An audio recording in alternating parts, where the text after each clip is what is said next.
All right, good evening once again. And it is raining once again. For some people, it's raining seriously. For some others, it is drizzling.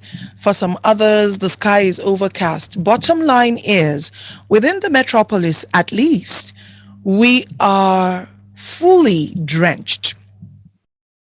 Whether you had rain in the morning, afternoon, or this evening, or it's been all through the day, it's been raining. And for people who have been watching the weather, people who are concerned about climate change and what it's doing, how it's changing the cycles of what is to be expected at different times. Of course, this affects just about everything, not just even planting and harvesting. It affects almost everything as you know it. So, for those who have been watching this, it isn't much of a surprise because right from the beginnings of the year, we had heard that about 32 states, and within those 32 states, about 233 local government areas would be experiencing flooding. Without uh, being overly dramatic about it, I'm sure you know that Kaduna State is one of them. It's been raining nonstop and it's not stopping anytime soon. What are we doing about it? How dangerous is flooding? What are the health implications? Does it even affect our economy? Today with us, joining us, I mean, this is someone who is working in this area. As a matter of fact, this is the reason why he's out of town right now, Kaduna based, but out of town right now. I'm talking about Tabat Baba. He is a programs officer with Christian Aid, talking about CAID or Christian Aid Nigeria. And they have been very concerned about what is going on with flooding. Do we even have enough information going out to the people who are most at risk? Tabat Baba, can you hear us? Tabat is joining us via Zoom. And so I hope he can hear us because even the network has been affected. We hope he can hear us. Tabat, are you there? Tabat, are you there? Can you hear us? Hello. Yes, we can hear you, Hello. Tabat. Can you hear me? Yes, I can hear you. Good Okay. evening. Good evening. If we could see your video, it would be nice. I don't know why we can't see you. But if Okay. it's affecting, if it's Just affecting pardon me. video. I'm trying to set it up on my. I was actually using on my phone. I'm Oh, trying to okay. transfer to my laptop. Oh, okay. Just So we could be yeah, talking in the meantime. yeah. As you continue to try to do that, we'll get your video later. The important thing is that Tabat Kaduna has been experiencing rain almost non-stop. As a matter of fact, today I took it upon myself to go check our weather outlook, or should I say the forecast of the week, the coming week. And all I could see was clouds and rain, thunderstorms, rain, thunderstorms, rain. I did not see, that is from Monday next week up until Friday next week. I did not see the sun out even once. Talking about our forecast for the coming week. And already this week, we already have, rain. As I speak with you, it's raining, at least it's drizzling. It was drizzling before I entered into the studio. And now we have a situation where it's also, um, well, let's just say it's drizzling, I think, or it might be raining completely outside. So, what exactly are we looking at? What is this flooding situation? Because NIMET, that is the Nigerian Meteorological Agency, had actually told us that about 233 local government areas in 32 states. I mean, we have 36 states, and they're telling us 32 states are going to be facing, threat and the danger of flooding. And they talked about the federal capital territory. So there are very, very few areas left that will not be experiencing some form of either flooding or urban flash floods in the coming weeks. So, what are we looking at really? And how do we even begin to go about it? Because many people say that even the most affected are those who might not even be hearing this radio program? Okay. Hello. Good evening. Can you hear me? Yes, we can. You're welcome, Tabat, once again. Thank you very much. Yeah. So, like you said, in predictions, ruled out by NIMET, and of course, of the most recent, and that which applies to Kaduna State, was part of the predictions that were made by NIMET just recently.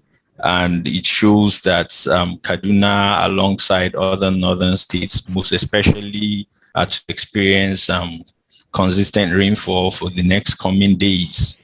And it falls in line with the quarterly predictions made by NISA, that's in Nigeria, at highly probable of flood risks within this period. So there's been a lot of efforts ongoing, especially on our own parts as Christian Aid. We've made efforts at reaching out to at-risk communities, also the highly probable risk areas. Efforts have been made, speaking with SEMA and also our stakeholders, the State Ministry of Environment. Some coordination efforts stepped down by SEMA to the local emergency management committees at the local government level. There's a coordination forum at that level that goes deep down to the grassroots. So the local emergency management committee, the responsibility of reaching out to those wards and communities where all of the risks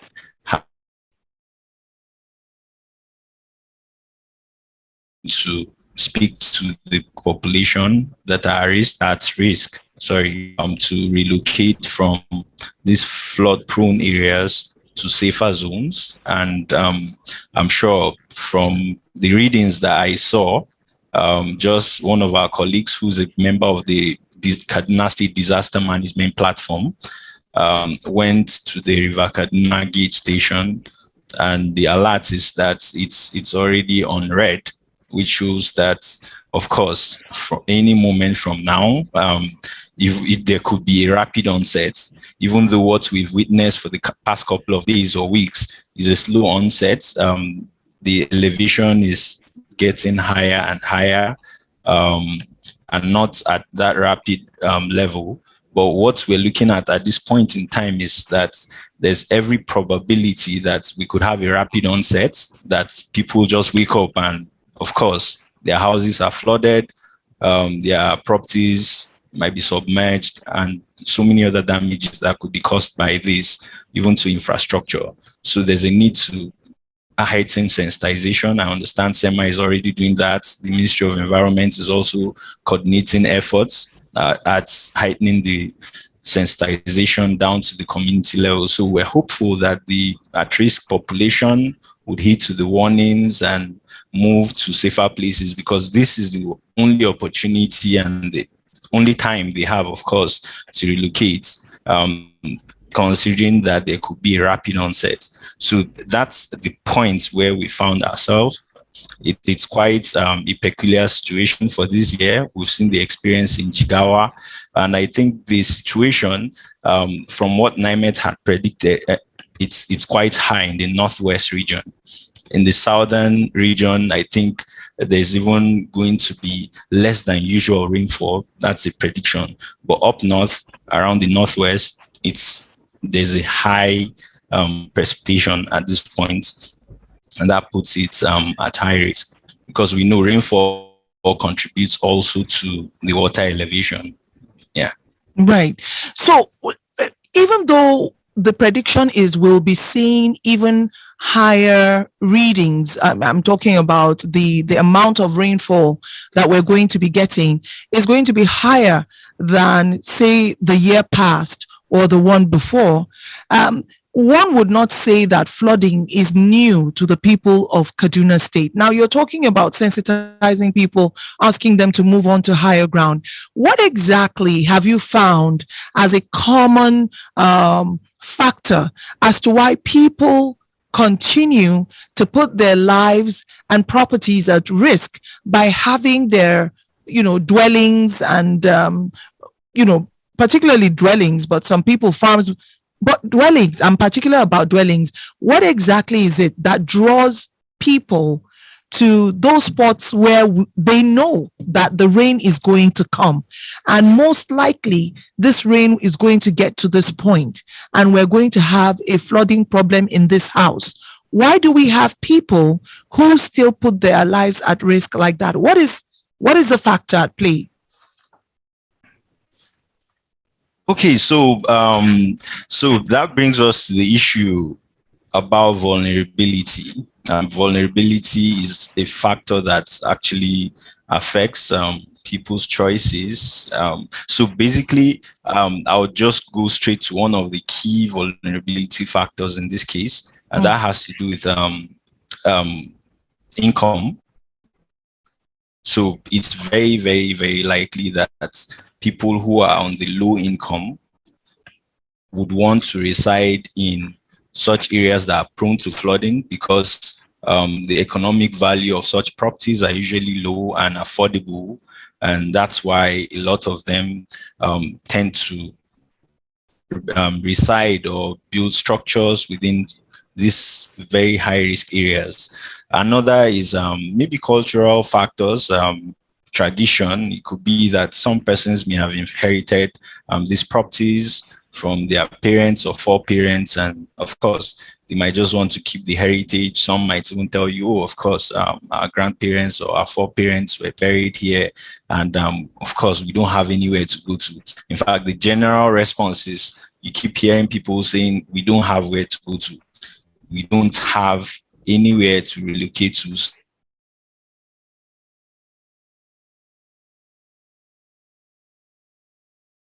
Aspect of this conversation, because people ought to have alternatives.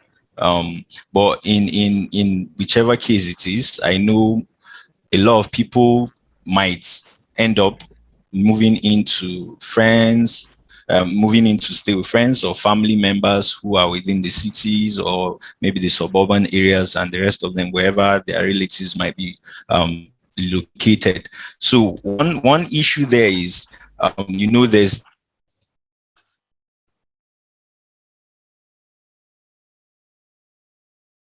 it's a very difficult situation. So except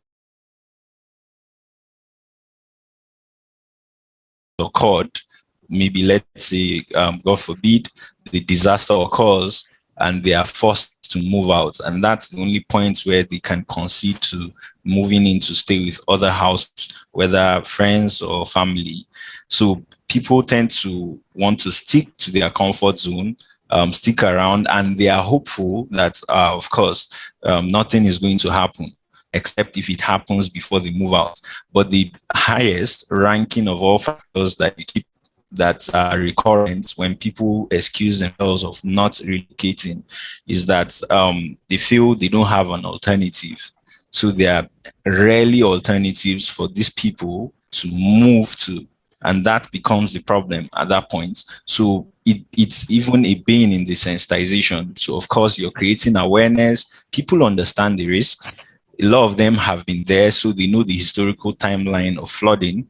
They may have experienced it a number of times. And of course, they live in anticipation. So for every rainy season, at the peak of the rainfall, they understand that they're at risk and there's every tendency that their houses might get flooded, but they still stick around because they feel it might not happen, it might happen, so they are willing to take their chances because they don't have an option. And of course, some people have the option, but they just prefer to stick within their comfort zones as a result of issues around dignity. Oh, I don't want people to, I can't go and squat I have children, I have a family, and I can't be a burden to someone else, and factors like that. So I think the highest ranking of them all for vulnerability, as far as that's concerned, it has to do with household income. So the low income earning households tend to be at that flood risk areas. And for those who are high income, maybe somebody is attracted to maybe the environment, the natural environment. So if the person would consider erecting a property or a structure around that area, there are proper mitigative measures that are being taken. So some might sand fill, build enough banks, make embankments to ensure that the house is protected. It has the structural integrity. Whatever comes its way, it's resilient. The structure is resilient to flooding and a host of other factors to consider. So there's every tendency that, of course, for those who are high income, they have the capacity to cope. So in essence, when your vulnerability is high, the coping mechanism or the coping capacity has to be high, and coping capacity is very low, then the risk becomes very, very high. And the advice is the people have to move out of that area, because whatever it is, if it happens, they lose properties and they have to start afresh. But for someone who has high income, or for the middle or high class, I think they have the capacity to recover. They can actually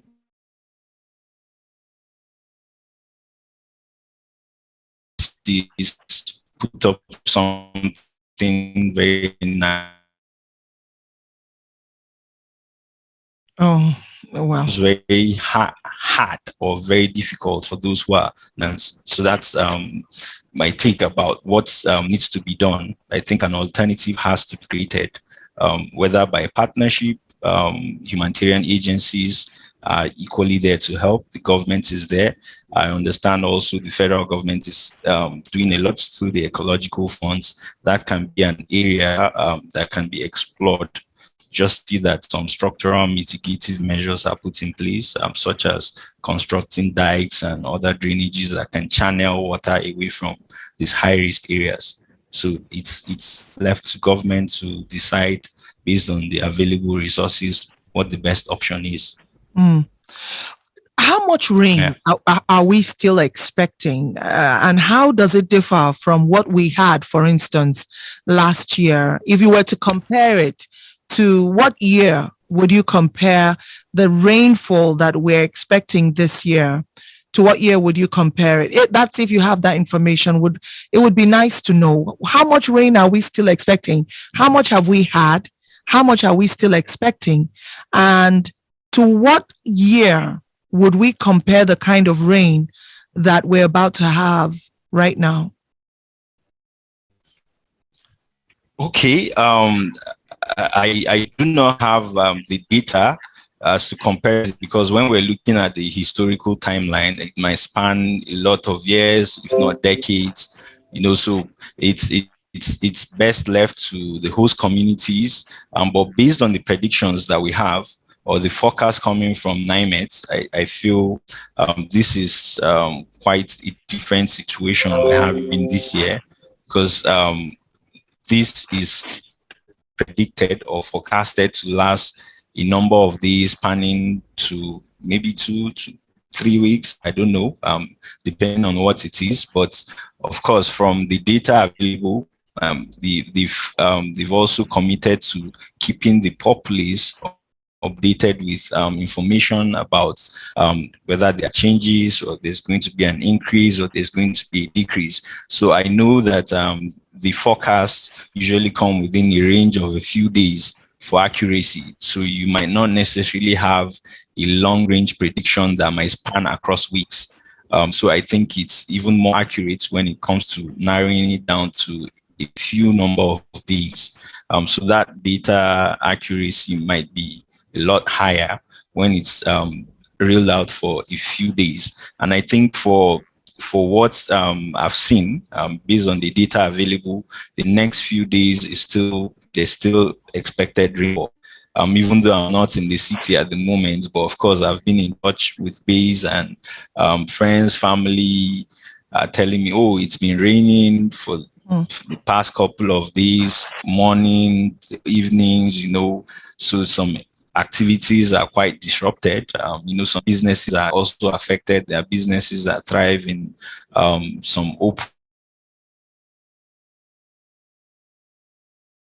People just tend to stick in their homes and wait until the weather becomes even more friendly for them to go about their activities.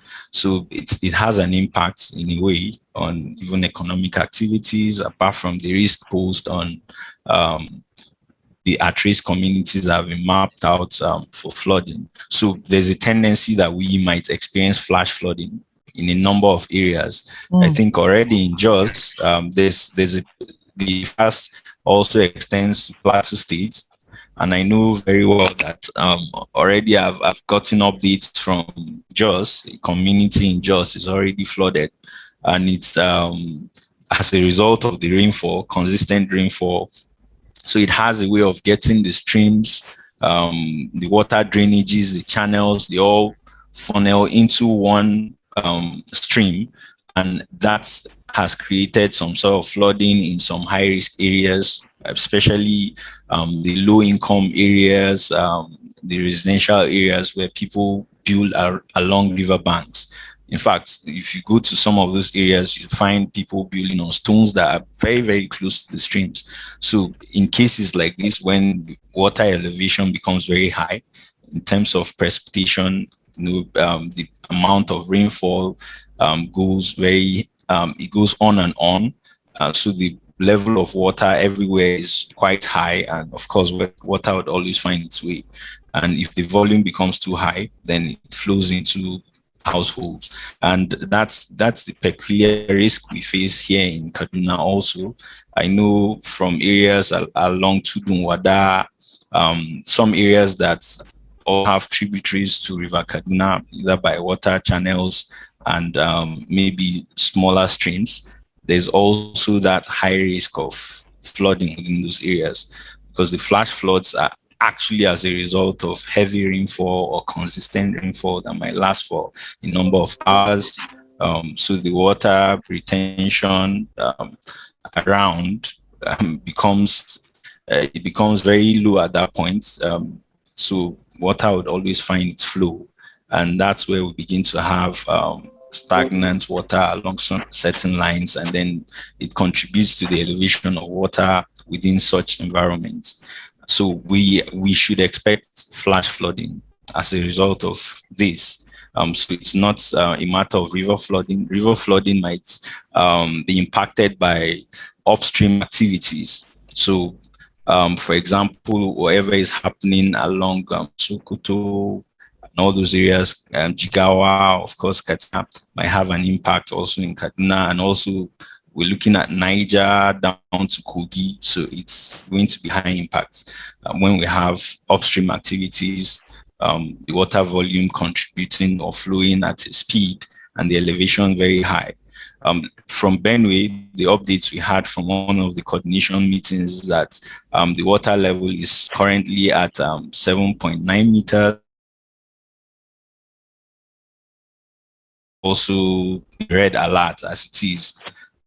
And before we knew it, just a matter of hours into the following day, there was already a trigger. An alert was triggered, the flood alert was triggered. And of course, people had to swing into action, sensitize even more communities that are a bit away from it, maybe a kilometer or two from the river. So that's the same case we might experience here, a combination of factors, water elevation, the speed at which the water travels, and then combined with the consistent rainfall we're experiencing for the past few days and also for the days coming. So that's also a risk.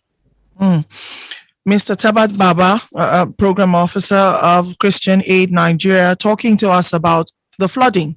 The rains are here and they're still coming. There's still more to come. And we've been talking about that with him. Let's go on a quick commercial break. He's still here with us. When we get back, we'll get to ask him about what we should start to do next. Do not forget, I mean, when people hear urban flooding or flash flooding in the urban areas, they seem to think it's not a serious thing. For those who remember, you remember that it was in this urban area that we call Kaduna that a man got carried away, I mean, with him and his car, and he got drowned. It was in Kaduna.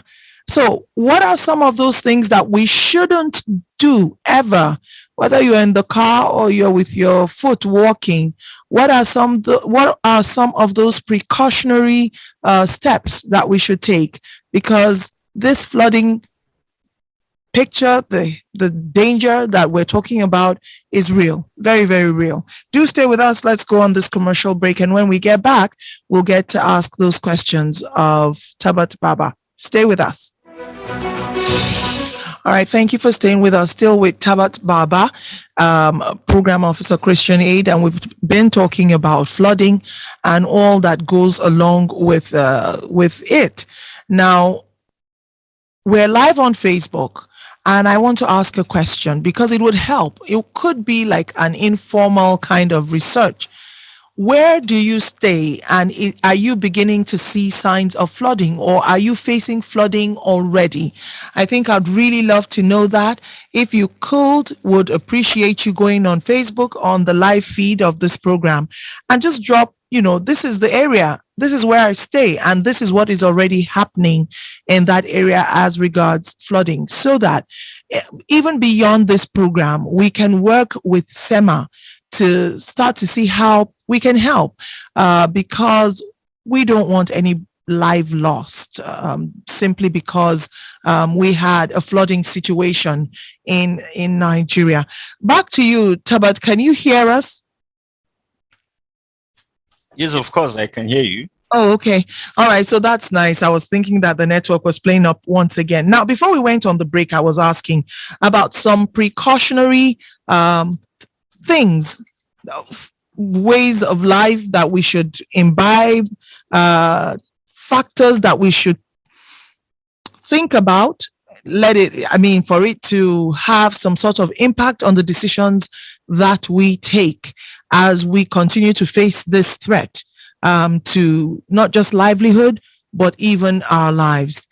Now, like I said, I think he was somewhere in Rome about 2 years ago or more. I remember distinctly that a man who knew that road very well decided to get into his car, and somehow the water washed him with his car away. And I remember that I learned a valuable lesson at that time. Someone said to me, never get into a car when you see water with force flowing like that. So I would like to get your take on that. Do you think that is sound advice to never get into your car? Because many of us feel very, very secure, very safe in our cars. What would you say, Tabat? Okay, thank you very much. I think it's a standard safety measure or protocol that whenever we see very heavy flow of water coming in our direction, whether you're on foot, on a motorcycle, be it a bicycle, or even a vehicle, I think we do not underestimate the power of water, especially when it's flowing in our direction.